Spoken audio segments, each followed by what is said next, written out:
If you're applying for a home loan, you may have heard the term debt-to-income ratio, or DTI. So what is a debt-to-income ratio, and why does it matter so much if you're getting a home loan? Well, in this video, we will explain what debt-to-income is and why lenders care so much about it. So why is debt-to-income ratio important? Your debt-to-income ratio is all your monthly debt payments divided by your gross monthly income. This number is one way lenders measure your ability to manage the monthly payments to repay the money you plan to borrow.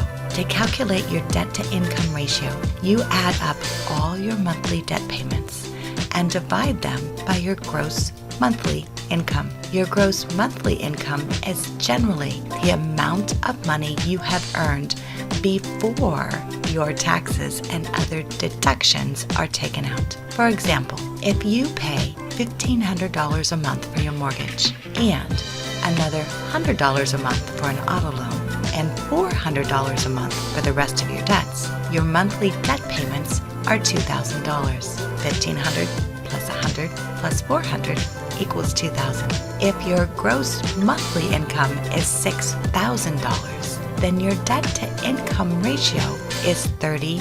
$2,000 is 33% of $6,000. Evidence from studies of mortgage loans suggests that borrowers with a higher debt-to-income ratio are more likely to run into trouble making monthly payments. The debt-to-income ratio is important because it tells the lender how much money you have left over to pay all of your other monthly expenses. What is a good debt-to-income ratio? Well, a good target for DTI is below 36%, but you can qualify for a mortgage with a higher DTI. The requirement will vary by the lender and type of mortgage. Ideally, though, you'll want to keep your DTIs as low as possible, regardless of lender's limits. Paying down debt will improve your credit score, and a higher credit score and lower DTI ratio will help you get a better mortgage interest rate. DTI isn't a full measure of affordability.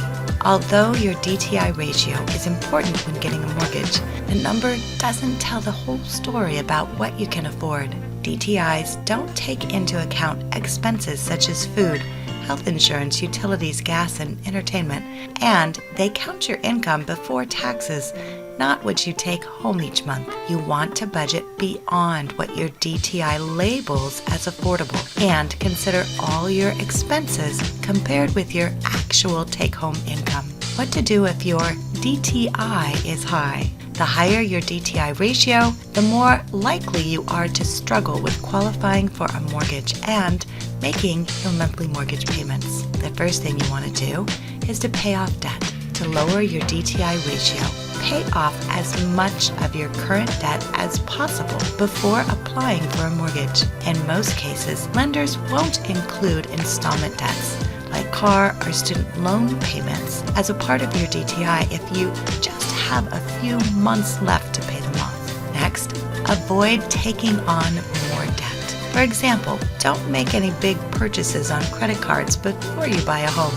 And wait to apply if your debt-to-income ratio is exceptionally high, say 50% or more. It probably makes sense to wait to make a home purchase until you've reduced the ratio. Before you sit down with a lender, use a mortgage calculator to figure out a reasonable mortgage payment for you.